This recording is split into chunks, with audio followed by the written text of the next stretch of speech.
Assalamualaikum warahmatullahi wabarakatuh.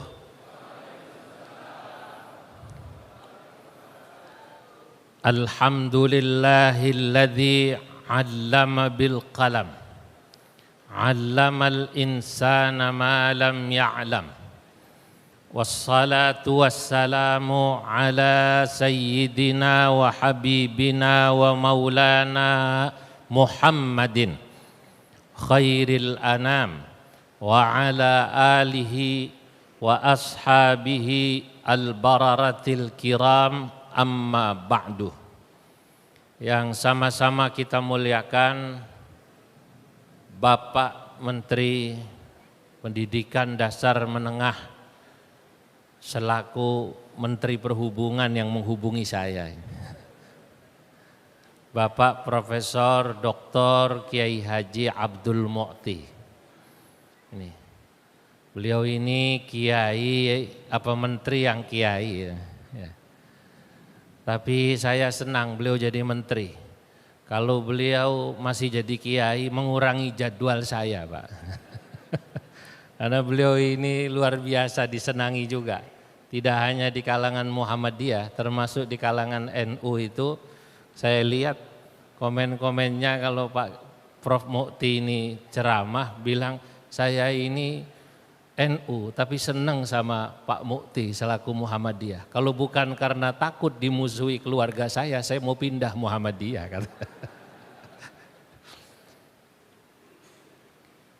Yang sama-sama kita muliakan Bapak Menteri Kebudayaan, Bapak Dr. Fadlizon, Bapak Dirjen Saintek yang mewakili Bapak Menteri, Bapak Profesor Dr. Najib Burhani. Saya lama tak bertemu saat Muktamar Lampung. Ya. Bapak-bapak, ibu-ibu, seluruh jamaah Masjid Baitut Thalibin dari 3 kementerian yang insya Allah semoga seluruh jamaah dicatat dalam deretan ahli surganya Allah. Siang hari ini alhamdulillah saya dapat memenuhi undangan Bapak Prof Kiai Mu'ti. Beliau mengundang sebenarnya saat kami berdua beracara di Bekasi, peletakan batu pertama Geraha NU dan Geraha Muhammadiyah, Pak Fadlizon. Jadi ada kantor NU dan kantor Muhammadiyah itu sebelahan itu. Ya, itu saat itu ketua NU sudah minder. Moga-moga katanya kantor NU jadinya tidak lama sesudah Muhammadiyah. Karena biasanya NU itu kalau bangun-bangun agak lama, lebih dulu Muhammadiyah. Saya kemudian membesarkan hati ketua NU Bekasi, kata saya, NU itu adiknya Muhammadiyah. Muhammadiyah itu lahir lebih dulu, 1912, NU 1926, beda 14 tahun. Sebagai adik jangan pernah mendahului kakaknya. Makanya NU tidak pernah mendahului kakaknya, Pak Fadlizon. Termasuk kalau puasa dan lebaran pasti Muhammadiyah dulu.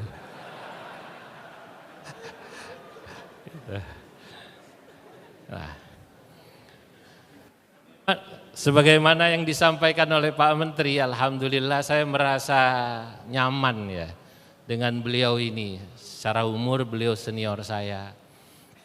Apa yang saat ini kami berdua sering bersama itu memang perlu sering dimunculkan di publik, bahwa 2 ormas ini memang adalah kakak adik bersaudara, tidak perlu dipertentangkan. Justru kalau bisa saling memperkuat. Selama ini alhamdulillah NU selalu memperkuat Muhammadiyah. Itu terbukti di beberapa kota kabupaten. Kalau Muhammadiyah membangun kampus dan rumah sakit, NU selalu menyiapkan pasien dan mahasiswanya.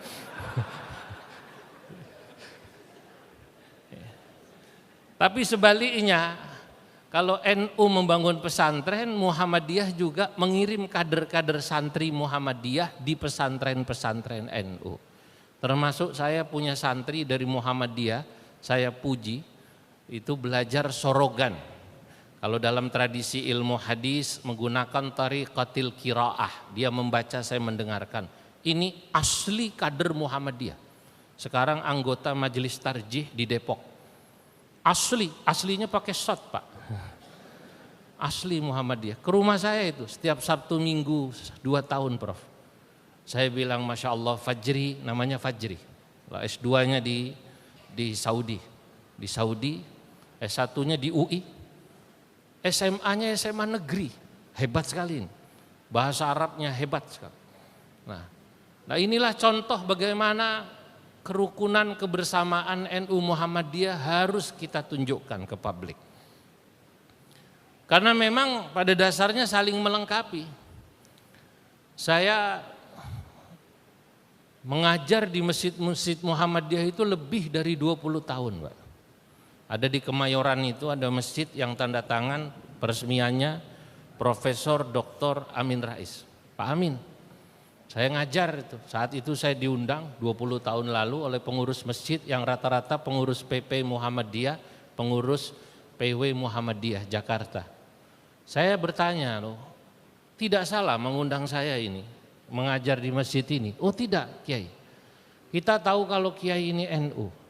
Saya bilang dari mana Anda tahu saya NU? Kelihatan dari sarungnya Pak Kiai. Demi Allah itu namanya Haji Sofyan, sudah wafat. Orang Majenang, Cilacap. Oh, saya mau tanya kenapa kok ini masjid Muhammadiyah, pengurusnya bahkan yang meresmikan Pak Amin Rais kok mengundang saya yang Kiai NU. Apa jawab beliau? Sengaja Pak Kiai. Walaupun ini masjid Muhammadiyah, mayoritas jamaahnya Muhammadiyah, tapi tidak semua jamaah di sini Muhammadiyah. Lagi pula kami ingin mengundang Kiai NU agar memperkaya perspektif wawasan jamaah Muhammadiyah dan tahu NU dari kiainya langsung. Nah ini menarik ini. Barangkali nanti kalau ada orang yang hanya dengar NU dari Kiai Muhammadiyah, jangan-jangan NU itu ya disalahpahami. Karena sesungguhnya kemuskilan yang terjadi di muka bumi ini, kata Syamsuddin At-Tabrizi, gurunya Jalaluddin Rumi, seorang penyair terkenal yang menulis buku namanya Qawaidul Ishqil Arba'un, 40 kaidah cinta.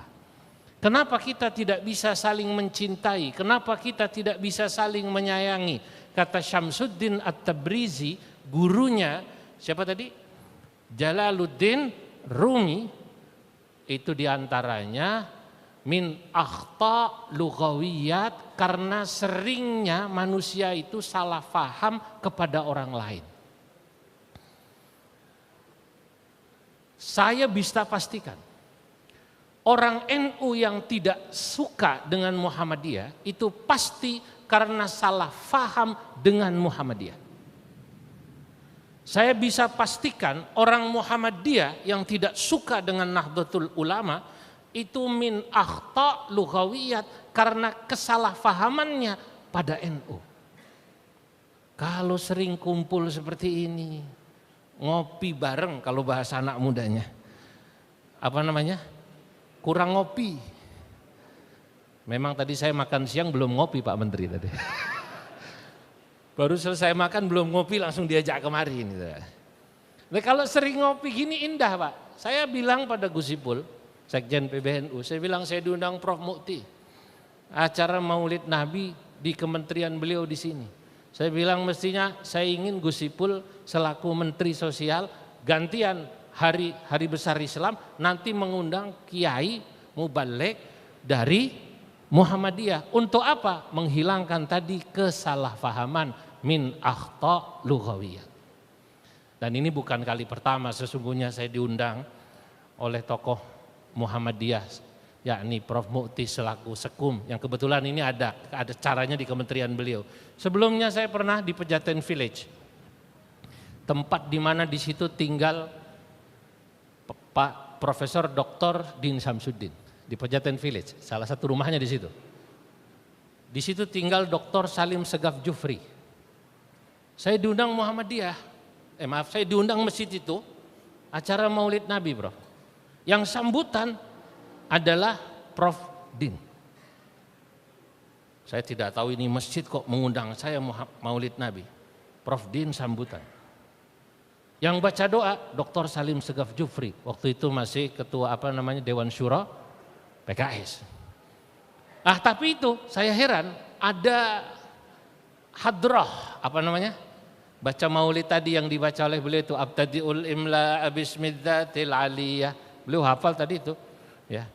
Sampai bab yang terakhir itu, wa kana sallallahu alaihi wasallam syadidal haya'i wat tawadu. Nah itu ada. Saya mikir, ini tumben kata saya, Masjid Muhammadiyah kok ada baca maulidnya, Bro. Pakai hadroh. Selesai main, sebelum Pak Din sambutan, saya panggil remaja.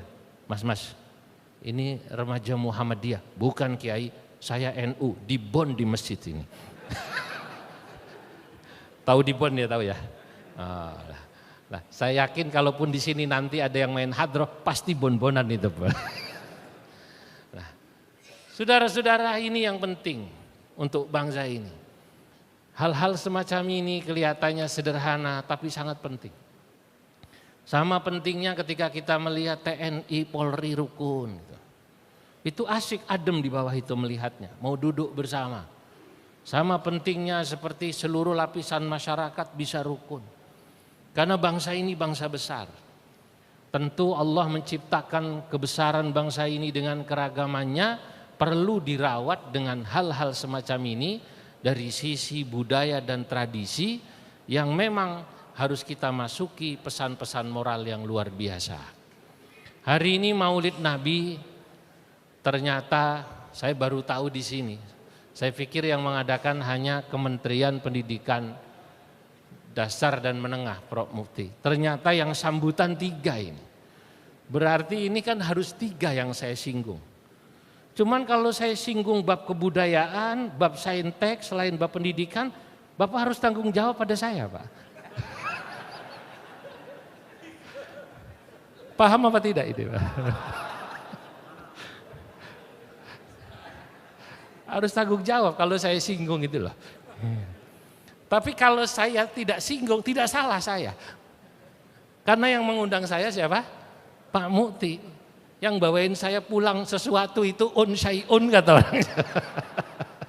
Pak Mukti gitu. Saudara-saudara, tapi karena beliau sudah sambutan ya sedikit saya singgung. Hari ini kita bersyukur. Berkumpul bersama memperingati hari lahirnya seorang manusia sederhana yang dalam kesederhanaannya telah mampu menata mahligai rumah tangganya dalam satu bingkai surgawi. Seorang manusia sederhana yang dalam kesederhanaannya telah mampu membangun karakter bangsa dan umatnya menjadi bangsa yang unggul, kuat dan disegani. Beliau adalah sosok yang setiap ucapannya adalah contoh teladan bagi kita umatnya.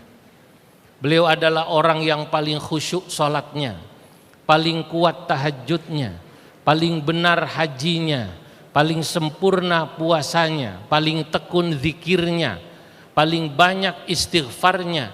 Siapa beliau? Tidak lain dan tidak bukan adalah junjungan kita, Nabi besar Muhammad Sallallahu alaihi wasallam.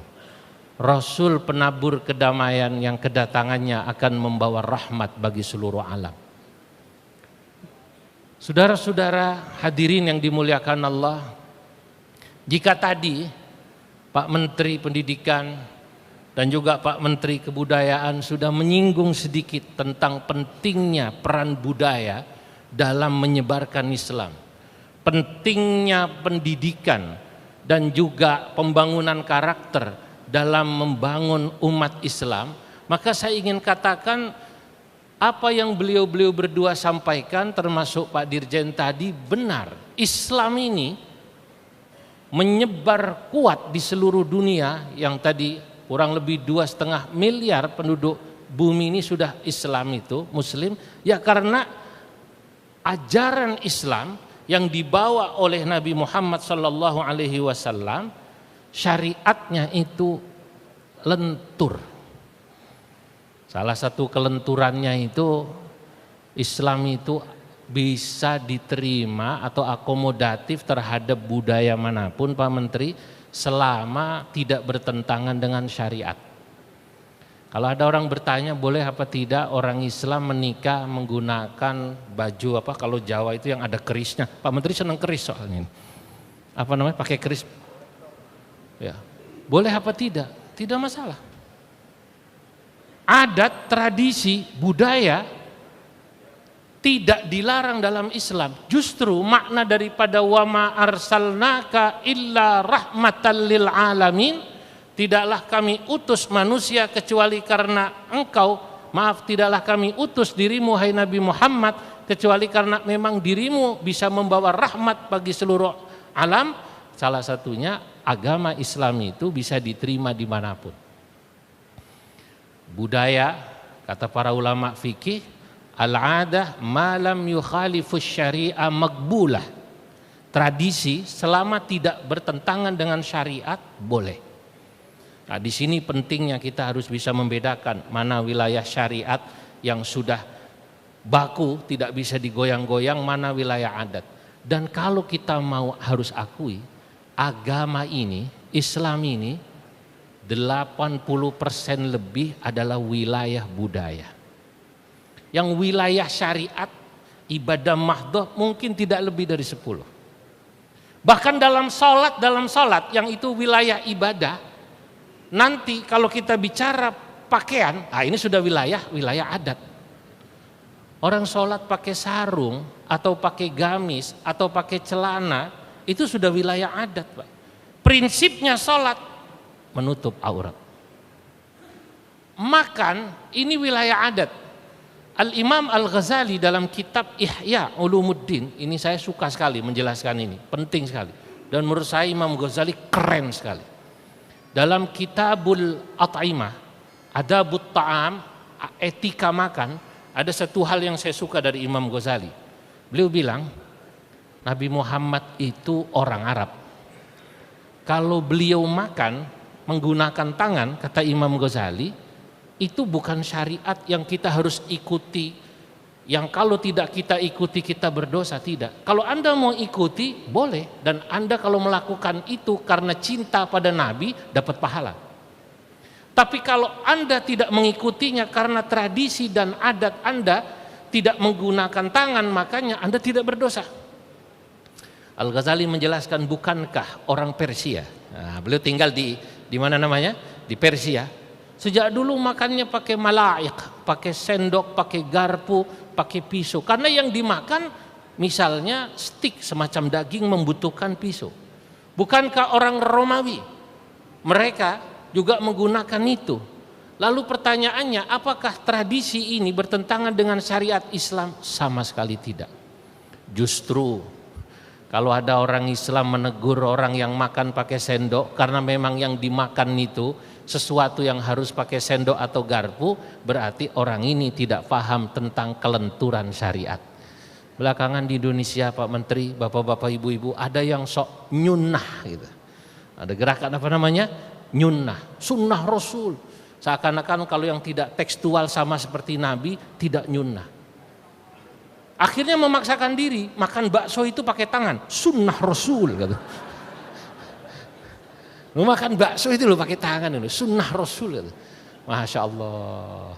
Nah, ini contoh ya, kalau orang ini kagum.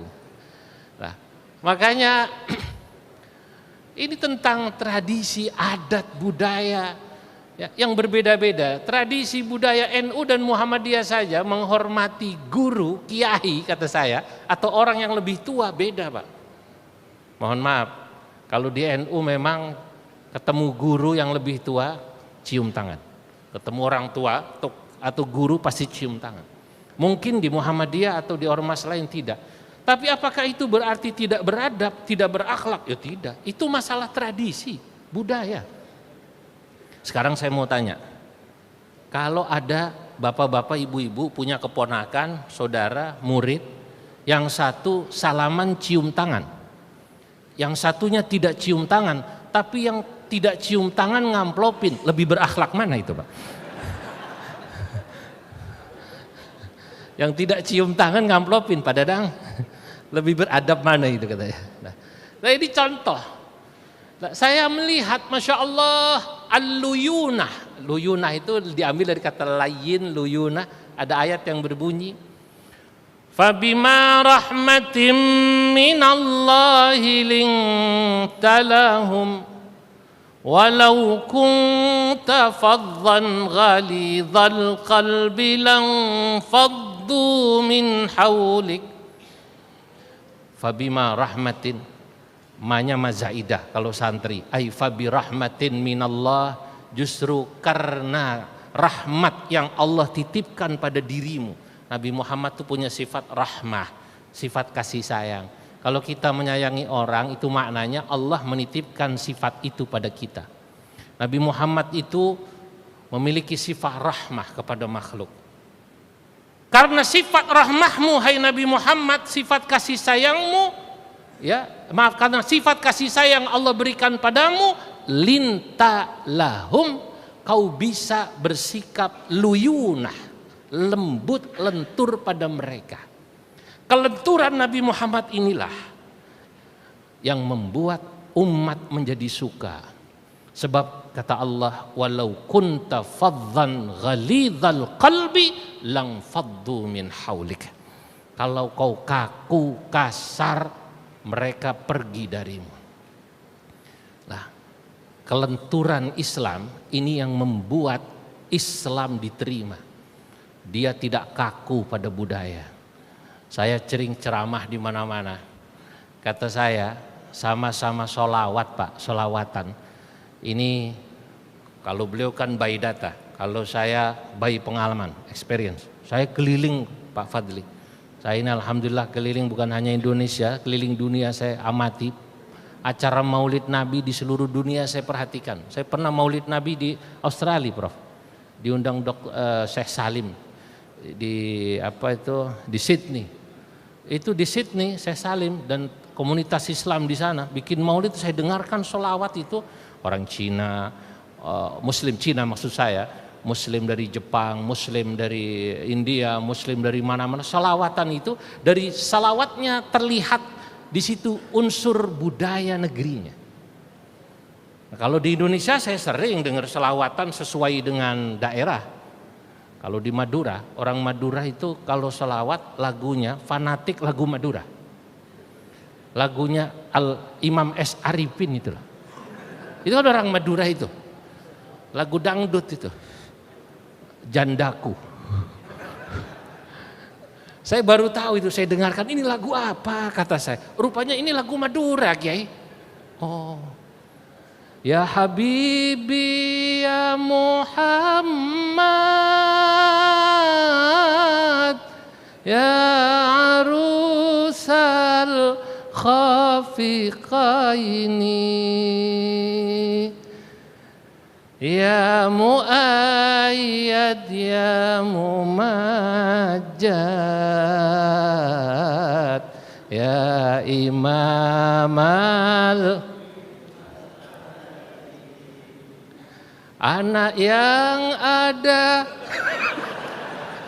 Tidak tahu ya lagu dangdut ini Pak. Hanya orang Madura ya. Ya Allah, ini populer sekali di Madura lagunya ini. Oh kata saya. Nanti kalau Anda ke Sumbar, itu selawat itu yang ikuti lagu Ayam Delape. Ya Nabi salam alaika, ya Rasul salam alaika, ya Habib salam alaika. Salawatullah. Ayam Delape. Ini kampungnya Pak Fadli. Makanya harus tanggung jawab saya pulang ini beliau. Oh iya. Nanti kalau Anda ke Melayu, itu saya pernah diundang Maulid Nabi di daerah Melayu, baik Melayu yang ada di Indonesia maupun Melayu di Malaysia. Pernah mengundang saya timbalan Menteri Pengangkutan. Pengangkutan itu Menteri Perhubungan. transportasi kalau di sana. Namanya Dato Abdul Aziz. Saya diundang timbalan Menteri Pengangkutan Dato Abdul Aziz. Orang sana itu kalau maulid, selawat, lagu Melayu, lagu Cinda itulah. Ya Rasulullah, salamun alaik, ya Rafi'a syah, atfatayaji, ratal alami, ya uhailal judi wal karami. Nah, ini bisa selawat dipakai lagu sana itu. Kata saya, bagaimana hukumnya? Tak masalah, itu kan cuma lagu. Supaya Islam bisa diterima oleh orang Melayu, pakailah selawat lagu Melayu. Loh, bahkan ketika saya ke Cina Pak, ya. Baru sebulan setengah saya pulang dari Xinjiang, Uighur, bertemu sama komunitas Muslim termasuk ketua otoritas Muslim Uighur. Sebelumnya saya ke Lanzhou, ke Ningxia, ya Hui. Kalau di Bogor ada juga Malingsia. Kalau di sana Lingxia di Bogor, ini orang Sukabumi nih, muadzin kita. Saya bilang, saya kaget itu. Begitu sholat Jumat di Masjid Lingxia, yang sholat hampir 100.000. Adzannya itu unik. Sebelah saya kiai sudah meninggal, nangis mendengar adzannya. Hayya 'alas salah, hayya 'alas salah, hayya 'alal falah, hayya 'alal falah. Allahu akbar, Allahu akbar, la ilaha illallah. Saya diam, senyum, mau ketawa takut kualat saya. Kok unik saya, kata saya. Adzan kok bisa langgam Cina. Saya langsung batin, Pak Menteri. Ini orang sini kalau baca sholawat pasti lagunya lagu Wong Fei Hung. Lagu Jet Li, kata saya ini. Begitu asyraqal, ya Nabi salam alaik, plung plung plung. Ya Rasul salam alaik, plung plung plung. Lah ini namanya Islam dan kebudayaan, Pak, gitu. Allahu Akbar. Ini belum seberapa. Begitu saya ke Pakistan, ke Afghanistan, lagunya lain lagi. Ya agak mirip-mirip kucu-kucu hutahelah gitu. Ya Rasulullah, salamun alaik, ya Rafi'a syah, atfatayaji, ya uhailal judi wal karami. Masya Allah. Nah, tapi karena kelenturan Islam, al-luyunah dalam hal akomodatif terhadap budaya, disitulah Islam bisa diterima, makbulun indan nas. Karena memang inti agama itu, kata Imam Ibnul Qayyim Al-Jauziyah, ini baru agak berat ini, agak berat. Penulis kitab I'lamul Muwaqqi'in Ar-Rabbil Alamin. Nah, ini sudah usul fikih. Kalau Anda mau tahu apa inti Islam, Imam Ibnul Qayyim Al-Jauziyah, muridnya Imam Ibnu Taimiyah. Saya ini orang NU, tapi pendapat Imam Ibnu Taimiyah, Ibnul Qayyim saya hafal. Saya pernah diprotes, Prof. Lu kiai kok? Itu kan muridnya Imam Ibnu Taimiyah yang menulis kaidah jalilah fit tawassul wal wasilah, yang kalau sama NU sering menyerang. Loh, kata saya, kenapa? Guru saya Ki Sal Mahfud memerintahkan saya baca semua buku. Baca semua buku. Masya Allah. Termasuk buku itu, termasuk. Kata Ki Sahal ketika ditanya apakah boleh kami membaca buku-bukunya Imam Ibnu Taimiyah, buku-bukunya orang Syiah dan lain sebagainya. Beliau katakan, khudh ma safa wa da' ma kadar. Ambil yang jernih, tinggalkan yang tidak jernih. Masya Allah. Lah, ini ungkapan terkenal. Kalau Anda mau tahu inti syariat Islam, ajaran yang dibawa Nabi itu apa? Kata Imam Ibnu Taimiyah, asy-syari'atu adlun kulluha. Syariat itu intinya pasti menjelaskan tentang keadilan Tuhan.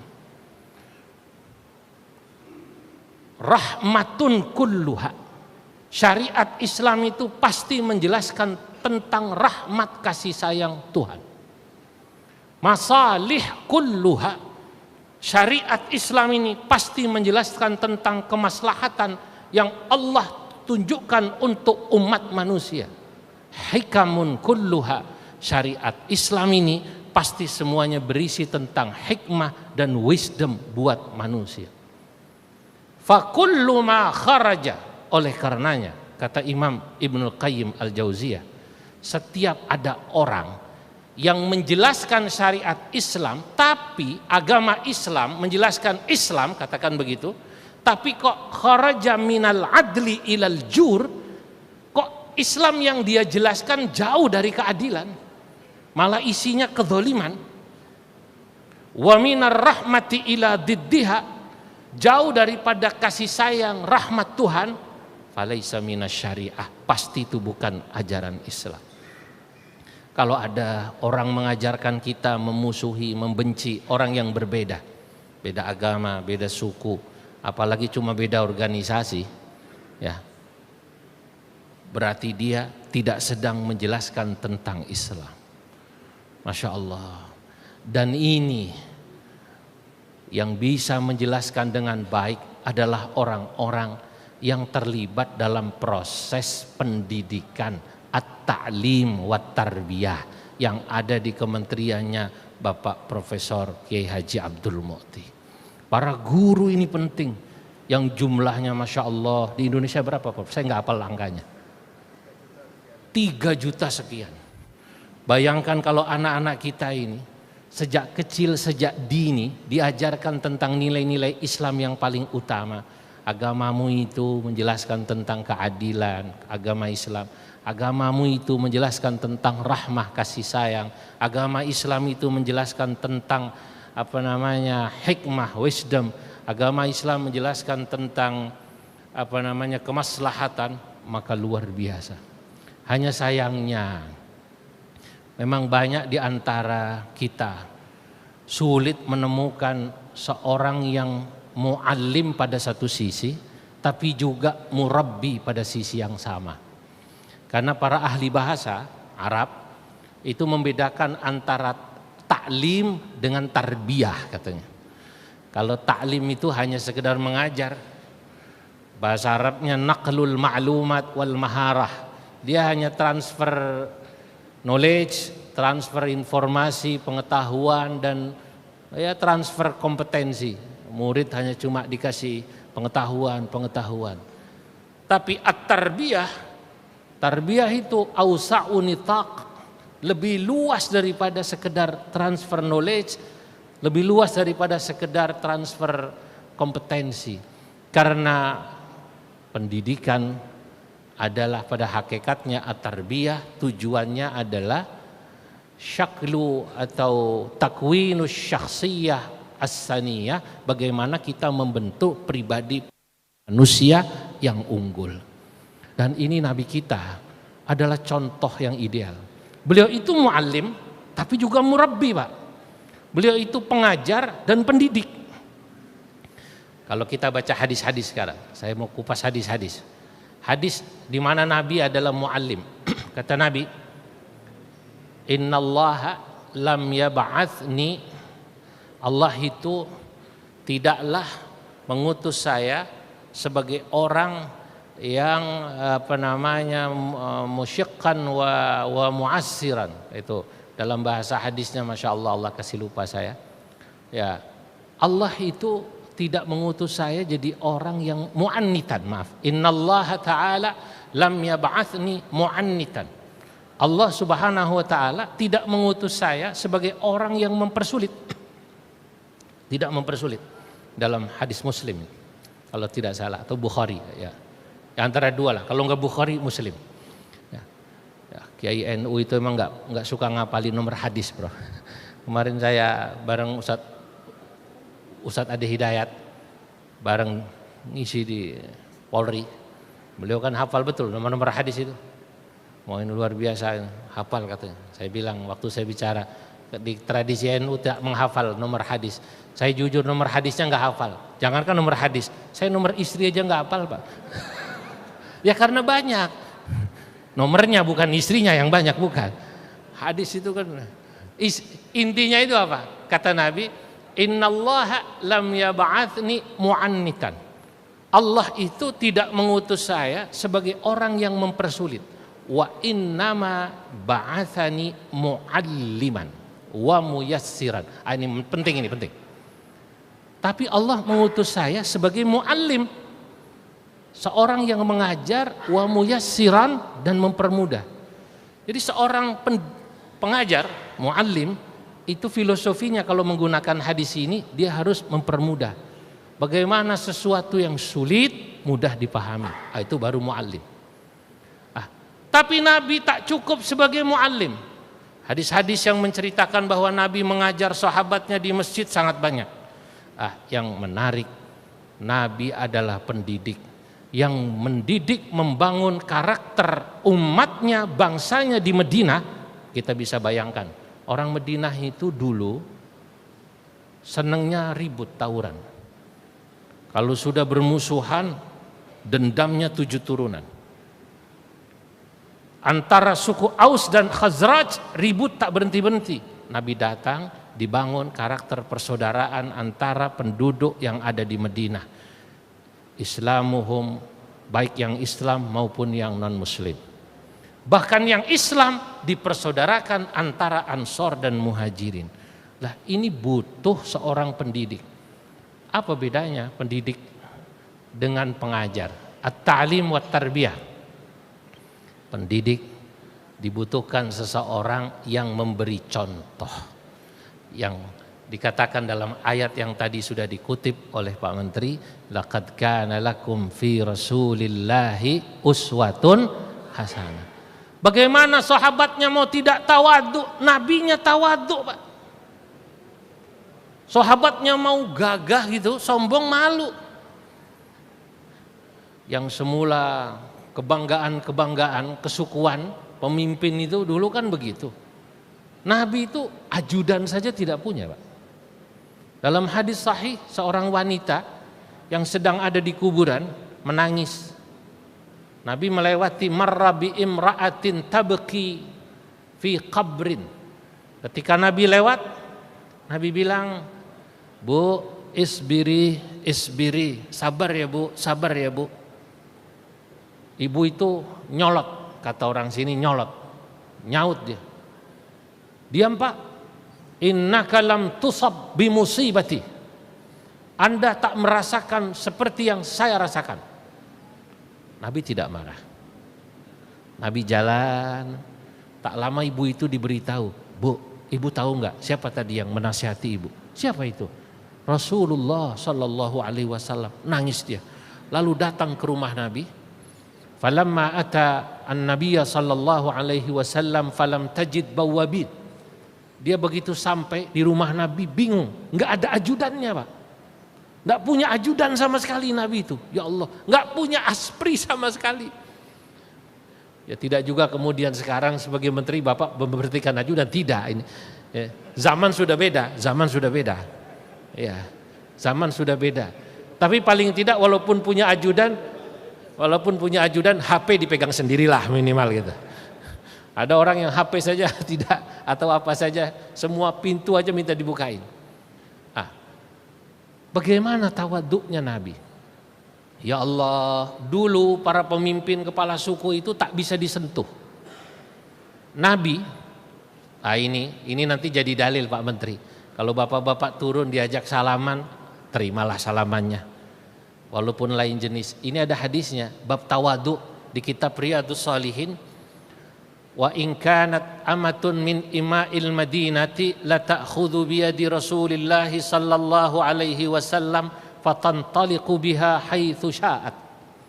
Sungguh ibu-ibu, emak-emak di Madinah kalau ketemu Nabi, tangan Nabi ditarik, disajak salaman. Ya Rasulullah, kalau zaman sekarang selfie ya Rasulullah, foto ya Rasulullah. Saya tahu ini, menteri ini susah nolak begini deh Pak. Diajak ke sana, Nabi mengiyakan saja. Kata para ulama, itulah tawaddu'nya Nabi. Ya. Tapi ini jangan dijadikan dalil kalau yang ngajak foto salaman masih muda, Prof Burhan. Kalau yang masih muda harus hati-hatilah gitu ya. Dan dalam hadis ini soalnya yang disebut emak-emak, ima'un min ima'il Madinah. Nah, itulah Nabi. Ketawaduan Nabi, keikhlasan Nabi, kesabaran Nabi, kebersahajaan Nabi, kesederhanaan Nabi langsung dilihat. Makanya waktu itu sahabat disebut kuntum khaira ummah. Kenapa khaira ummah sahabat? Contohnya langsung Nabi. Beliaulah yang membangun karakter sahabat dan penduduk Madinah. Hari ini problem bangsa ini, dan saya pikir problem seluruh bangsa di dunia, adalah beratnya membangun karakter bangsa. Saya tadi sudah di-spill ya, disinggung oleh Prof Mukti. Mestinya yang kemarin sekitar hampir 20 hari lalu tak perlu terjadi. Kerusuhan, penjarahan tak perlu terjadi Pak. Ya masa kemudian kebijakan di DPR harus berubah, harus karena itu dulu. Yang di atas juga mestinya nggak perlu sampai bakar-bakaran lah mestinya. Sedih saya. Karena kalau saya keliling ikut forum-forum, saya beberapa kali ikut forum di OKI ya. Kalau mereka bertemu kami ini, saya dari NU biasanya bareng dengan Mas Imam Daruqutni. Ketika mereka bertemu saya, Indonesia, Masya Allah Indonesia min arqas syu'ub al-islamiyah fil alam. Dalam bahasa Arab begitu. Kalau diterjemahkan, ya Allah orang Indonesia itu orang Islam paling lembut di dunia ini ya orang Indonesia. Orang Islam yang paling beradab di Indonesia, di dunia orang Indonesia. Orang Indonesia itu Masya Allah kalau di Mekah tidak pernah ribut, kakinya keinjek aja nggak pernah marah Pak. Malah minta maaf sama yang injek. Pak maaf kaki saya keinjeknya. Di toilet orang digedor-gedor gitu. Biasanya orang Arab agak nggak sabaran, ada orang di toilet, surah haji, surah, nggak marah dia. Soft rebutan nggak marah. Mau marah nggak ngerti bahasa Arabnya Pak Dadang. Oh keluar dari masjid ditawarin kudungan, ditawarin sorban, peci, haji Siti Rahmah, khamsa real. Dilihat tangannya, 5. Mau nawar 2 real, dia nggak ngerti bahasa Arabnya. Untung dia ingat salat subuh, rakaataini. Maksudnya riala ini jadi rakaataini. Untung yang dagang paham. Dia nawar pakai subuh, dikasih maghrib. La, 3 rakaat fardhu lillahi ta'ala, Allahu Akbar. Jadi kita ini dikenal lembut akhlaknya, baik akhlaknya. Lah kok tiba-tiba kemarin itu di seluruh pemberitaan lihat orang Indonesia bakar-bakaran. Ya Allah. Kebetulan saya 5 hari lalu dari Kediri, Wakil Bupati Kediri itu ketua Fatayat. Ya setelah pengajian maulid dia mendatangi saya dengan ansor. Pak Kiai Masya Allah sedih, gedung DPR, gedung pemerintah dibakar. Habis OPD itu, 18 OPD. AC-AC-nya itu dibawa Pak. Semua museum dijarah. Berapa potensi kerugiannya Mbak kata saya. Kediri ini 500 miliar. Kediri. Belum Gerahadi, belum yang lain. Yang sedih ini kan anak-anak kita Pak Menteri. Yang saya yakin ini paling SMA ini rata-rata. Itu rata-rata ternyata ini ya wilayah tugasnya Dikdasmen. Karena rata-rata anak-anak SMA, SMK. Itu yang kalau malam minggu motor-motoran itu gampang sekali disulut. Hayo ke sana, hayo ke sana. Ya Allah, diambili semua. Termasuk Saya tinggal di Priuk. Beliau tadi nanya saya, tinggal di mana Kiai? Priuk. Tetangga saya di Priuk habis semuanya. Sahroni, siapa lah. Habis itu. Ya Allah. Ya Allah. Itu saya dari tempat saya mengajar di masjid hanya 250 meter. Enggak sampai 200 meter. Sedih saya. Ada juga orang yang sempet-sempetnya kok guyon. Pak Kiai itu Kang Sahroni apa wiridannya, amalannya sampai semua orang kok rebutan ke rumahnya gitu. Ingin dapat barokahnya katanya, ngambil barokahnya katanya, semua diambilin sak kulkas-kulkasnya. Lah ini saudara-saudara, karena kita kekurangan pendidik. Dulu ayah saya ketika menitipkan saya di pesantren, beliau tidak menitipkan saya di pesantren yang santrinya banyak, Prof. Ayah saya hanya melihat kiainya. Keliling itu. Kiainya yang ikhlas, yang zuhud dan lain sebagainya, kau di situ. Ternyata pendidikan karakter dimulai dari guru. Nah, dan inilah tugas bangsa ini dan kementerian ini. Semoga insya Allah Prof. Mukti, Bapak Menteri kita, termasuk juga Bapak Fadlizon, Pak Menteri kita, dimudahkan Allah Subhanahu wa taala. Al-Fatihah. A'udzubillahi minasyaitonirrajim. Bismillahirrahmanirrahim. Alhamdulillahirabbil alamin. Arrahmanirrahim. Maliki yaumiddin. Iyyaka na'budu wa iyyaka nasta'in. Ihdinas siratal mustaqim. Siratal ladzina an'amta 'alaihim ghairil maghdubi 'alaihim waladdallin. Ilahil karim antal karim. Allahumma salli wa sallim ala sayyidina Muhammad fil awwalin wal akhirin. Wa barik wa radiyallahu tabaraka ta'ala an sadatina ashabi rasul ajma'in.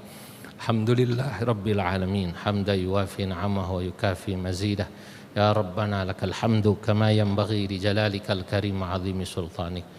Allahumma sallim dinana wa sallim auladana wa sallim ma'ishatana.